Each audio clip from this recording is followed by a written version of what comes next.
माननीय अध्यक्ष जी, जब से हमारी सरकार आई है तब से बहुत सारे महत्वपूर्ण मामलों में बहुत सारे ऐतिहासिक निर्णय हमने लिए हैं और राज्य में जो बहुत लंबे समय से जन भावनाएं थी, लोगों की अपेक्षाएं थी, उनके अनुरूप हम लगातार निर्णय लेते रहे हैं। तब मन में कहीं ना कहीं एक बात उठती थी कि हम उत्तराखंड के जो संसाधन हैं, उत्तराखंड की जो जमीनें हैं, उनको भूमाफियाओं से बचाने के लिए और विभिन्न प्रयोजनों से जिन्होंने भूमि की खरीद फरोख्त की है और जिन प्रयोजनों के लिए उन्होंने भूमि की खरीद फरोख्त की है उसमें उन्होंने उसका उपयोग नहीं किया है, बल्कि ऐसे स्थानों पर उसका दुरुपयोग हुआ है। हमारे सामने दो समस्याएं थी। पहली ये कि उत्तराखंड में पहाड़ी इलाकों के साथ साथ मैदानी जिले भी हैं, जिनकी वहाँ की भौगोलिक परिस्थितियाँ और वहाँ की चुनौतियाँ और समस्याएं अलग अलग हैं, परिस्थितियाँ भिन्न हैं। दूसरा, उत्तराखंड में आने वाले असल निवेशक, उनको भी कोई समस्या न हो, क्योंकि बड़ी संख्या में आज हम औद्योगिकरण की ओर भी जा रहे हैं। जब से अटल जी ने हमारे प्रदेश के लिए एक विशेष औद्योगिक पैकेज अपनी सरकार के समय में दिया था, तब से राज्य के अंदर बहुत तेजी से औद्योगिकरण हुआ, इंडस्ट्री आई, अनेक बड़ी बड़ी कंपनियां आई, बड़े बड़े समूह आए। वह भी नहीं रुकना चाहिए।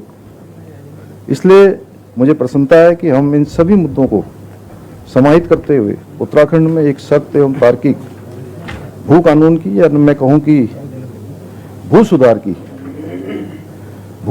की नींव रखें, उसकी एक शुरुआत करें। कोई ये यहाँ पर जो हम शुरुआत कर रहे हैं, ये यहाँ पर कोई इसका समापन नहीं हो रहा है। ये भू प्रबंधन है एवं भू सुधार है, जिसको अनवरत रूप से हमने आगे बढ़ाना है। और जब भी हम कोई कानून बनाते हैं, कोई ऐतिहासिक निर्णय लेते हैं, हम लोकतांत्रिक मूल्यों पर विश्वास रखने वाले हैं और सबकी भावनाओं के अनुरूप उस पर हमेशा हम काम करते हैं। और आदरणीय अध्यक्ष महोदय, पिछले कुछ वर्षों में ये देखा जा रहा था कि प्रदेश के बाहर से लोगों द्वारा विभिन्न उपक्रम स्थापित करने के लिए और स्थानीय लोगों को रोजगार देने के नाम पर भूमि खरीदकर उसको अन्य प्रयोजनों के लिए प्रयोग किया जा रहा था। अब ये भू प्रबंधन एवं भू सुधार, ये कानून बनने के पश्चात न केवल इस पर लगाम लगेगी, बल्कि उत्तराखंड में अपने उद्योग स्थापित करने वाले जो असल निवेशक हैं और भू माफिया हैं के बीच को अंतर को पहचानने में भी हमको सफलता मिलेगी।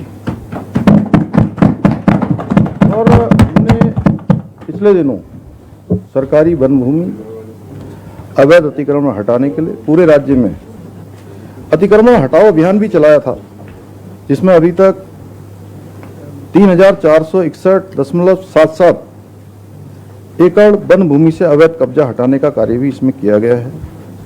उत्तराखंड के राज्य के इतिहास में पहली बार हुआ है कि हमारी सरकार ने वन भूमि पर इतना बड़ा अवैध कब्जों को हटाने का अभियान चलाया।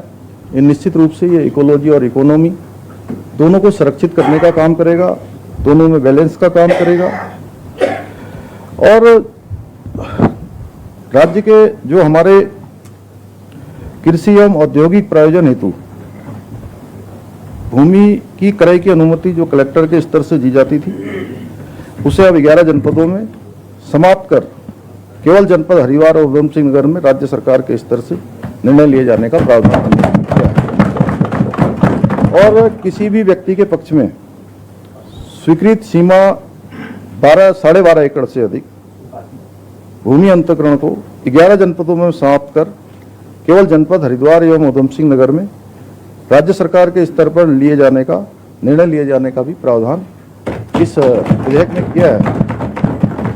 आवासीय प्रयोजन हेतु 250 वर्ग मीटर भूमि क्रय हेतु शपथ पत्र अनिवार्य कर दिया गया है और शपथ पत्र असत्य पाए जाने पर भूमि राज्य सरकार में निहित की जाएगी। सूक्ष्म लघु एवं मध्यम उद्योगों के अंतर्गत ट्रस्ट सेक्टर एवं अधिसूचित खसरा नंबरों में भूमि क्रय की अनुमति जो कलेक्टर के स्तर से दी जाती थी उसे समाप्त कर राज्य सरकार के स्तर पर अनुमति का प्रावधान किया गया।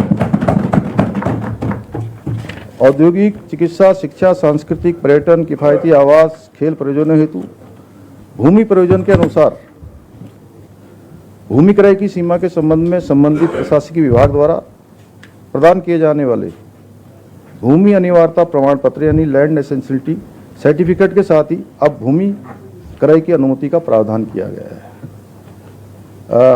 मैं विस्तार से थोड़ा बताऊं तो यह है कि पहले बहुत सारे लोग ये कहते थे कि हम बहुत बड़ी इंडस्ट्री लगाएंगे, कोई बहुत बड़ा अस्पताल खोलेंगे, बहुत बड़ा शिक्षा का संस्थान खोलेंगे, लोगों को रोजगार देंगे। लेकिन अनुमानतः बहुत सारे मामलों में बाद में ये मामले आए कि जिस प्रयोजन के लिए उन्होंने भूमि क्रय की थी या जो बताकर भूमि क्रय की थी उस पर उसका उन्होंने उस प्रकार से काम नहीं किया और ऐसे मामलों में भी हमने कार्रवाई भी की है। अभी तो भूमि सुधार का अभी कानून आया ही है हमारा, लेकिन ऐसे मामलों में हमने अभी तक उद्योग, शिक्षा, पर्यटन, चिकित्सा, कृषि, औद्यानिकी हेतु कुल 1883 अनुमति शासन और जिलाधिकारी स्तर से दी गई है, जिनमें 2003 से लेकर अब तक 1718.89 हेक्टेयर भूमि अभी सम्मिलित है। इसमें उद्योग, शिक्षा, पर्यटन, चिकित्सा, कृषि, औद्यानिकी और आवासीय प्रयोजनों हेतु क्रय की भूमि में से कुल 599 मामले इस भूमि जो कानून था उसके उल्लंघन के पाए गए, जिसमें 572 मामलों में न्यायालय में बात दायर किए गए हैं। उल्लंघन होने पर कुल 9.47 हेक्टेयर भूमि राज्य सरकार में अभी तक निहित भी की गई, जिसमें चमोली जिले में कुल 8 अनुमतियां दी गई थी, जिसमें उल्लंघन 4 पाए गए थे, जिसमें उसके सापेक्ष 3 पर बात किया गया है। चंपावत में 3 मामले ऐसे थे अनुमति के, यहाँ कोई बात नहीं है। अल्मोड़ा में 111 मामले थे, अनुमतियां दी गई थी, जिसमें से उल्लंघन की संख्या 40 थी, जिसमें 3 को निस्तारित कर दिया गया, 31 बाद न्यायालय में है।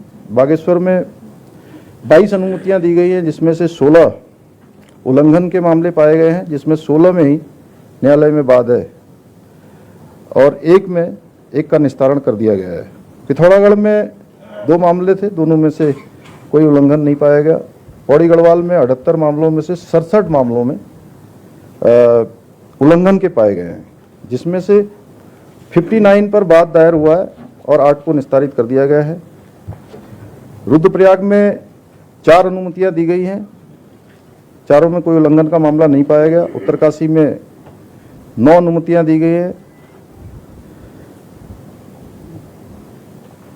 जिसमें से अभी ये सब के सब जो है ये बाद हमारे अभी न्यायालय में है। उधम सिंह नगर में 321 मामले थे, जिसमें से 41 उल्लंघन के पाए गए हैं और 41 में ये बात दायर हुए हैं। देहरादून में ये अलग अलग हैं, चूँकि अनुमतियां 186 हैं, जिसमें से 266 में उल्लंघन के मामले पाए गए हैं और ये 266 के 266 ये जो है अभी उल्लंघन के बादों में जो है ये न्यायालय में मामला है। हरिद्वार में 931 अनुमतियां दी गई हैं, जिसमें से 39 में उल्लंघन पाया गया है, इसमें से 30 न्यायालय में चल रहा है। नैनीताल में 157 में से 95 में उल्लंघन के मामले पाए गए हैं और 95 के 95 ही बाद न्यायालय में हैं। टिहरी में 51 में से 18 और 18 उल्लंघन के मामले बाद के जो है न्यायालय में है, एक मामले में निस्तारण किया गया है। कुल मिलाकर ये कुल अनुमतियां 1883 हैं, जिसमें से 599 अभी तक उल्लंघन के पाए गए हैं, जिसमें से 572 बार न्यायालय में है और 16 को निस्तारित किया गया है और 9.4706 हेक्टेयर राज्य सरकार में ये भूमि निहित की गई है। इसी प्रकार से कृषि, बागवानी, मत्स्य पालन प्रयोजन हेतु किसी संस्था, फर्म, सोसाइटी इत्यादि को पट्टे पर 30 वर्ष के लिए अधिकतम 30 एकड़ तक भूमि देने का ले तथा ऐसे पट्टों को बढ़ावा देने के मॉडल लीजिंग ड्राफ्ट उपलब्ध कराया जाएगा। भूमि क्रय संबंधी उल्लंघनों के मामलों के शीघ्र निस्तारण हेतु परगनाधिकारी को प्राधिकृत किया गया है। ऐसे जो हम ये कानून लेकर आए हैं भूमि सुधार का, इसमें हमने एक लंबी प्रक्रिया भी अपनाई है। पिछले सत्र से ये बात हमारी तेजी से चली, लेकिन उससे पहले सुभाष कुमार जी की अध्यक्षता में एक समिति ने काम किया। उन्होंने अपना प्रारूप तैयार किया। उसके बाद हमारी मुख्य सचिव महोदया ने भी जो है इस पर अनेक स्थानों पर हितधारकों से, हमारे जो भी स्टेक होल्डर्स थे, उन सभी स्टेक होल्डरों से बात की है।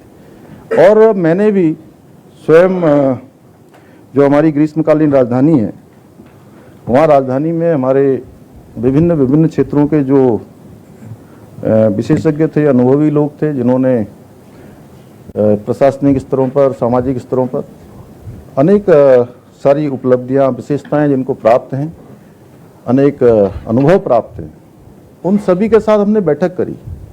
और बैठक करने के बाद जिलाधिकारियों के स्तर से भी, सभी परगनाओं के स्तर पर, उप जिलाधिकारियों के स्तर पर भी इस पर सुझाव लिए गए और जो सुझाव आए हैं उन सुझावों के अनुरूप इसको बनाया गया है।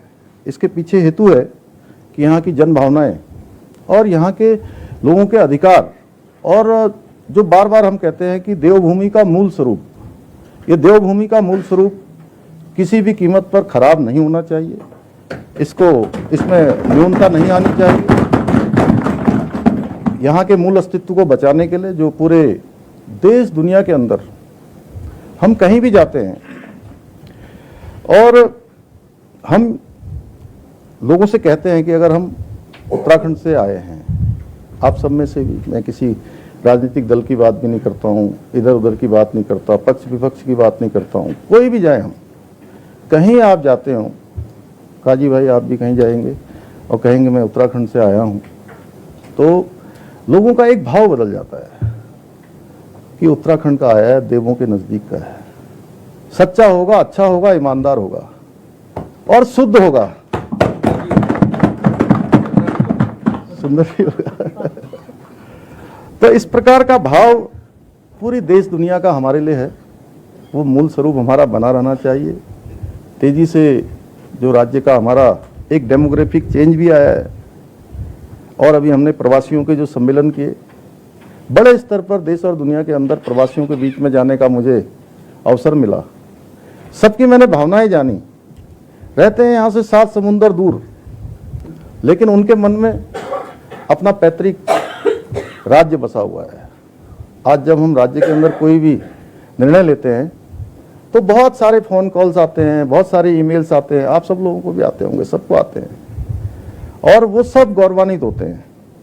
और इस समय की देश काल परिस्थिति और लोगों की जन भावनाओं के अनुरूप हमने इसमें प्रावधान किया। ये कोई अंत नहीं है, एक शुरुआत है। और इसीलिए हमने, चूँकि जब हम इस पर लोगों की राय ले रहे थे तो उधम सिंह नगर और जनपद हरिद्वार के लोगों ने वहाँ की भौगोलिक परिस्थितियों के अनुरूप, वहाँ का जो हमारा बहुत तेज़ी से बढ़ता हुआ निवेश है, उद्योग है, उस पर भी कोई रोक न लगे, वो भी हमारा न्यून नहीं होना चाहिए, वह भी हमारा बना रहना चाहिए, क्योंकि रोजगार का सृजन होगा। अभी प्रेम भाई कह रहे थे कि जीएसटी काउंसिल में जब वे गए थे तो प्रत्येक वर्ष जो है 5-5 हज़ार करोड़ का हमको जो एक ग्रांट मिलता था, वो हमारा धीरे धीरे भारत सरकार ने आत्मनिर्भरता के लिए हम लोग खड़े हों उस दिशा में, तो ग्रांट सभी राज्यों की बंद हुई। लेकिन उसके बावजूद भी आप देख रहे होंगे कि हमारा बजट 1 लाख करोड़ से भी अधिक का हो गया, एक बड़ी उपलब्धि है। और पूंजीगत व्यय में भी हमने 14,000 करोड़ से भी ज़्यादा की धनराशि का प्रावधान किया है। और यहीं बगल में आप देख लीजिए, हमारे राज्य के बगल में हमारे पड़ोसी राज्य हिमाचल में आज किस प्रकार की चुनौतियां वहाँ के लोगों को सामना करना पड़ रहा है। इसलिए हमको ये सुधार भी करने हैं, निवेश भी लाना है, इकोलॉजी भी चाहिए हमको और इकोनॉमी भी चाहिए, तो दोनों का संतुलन बना रहे।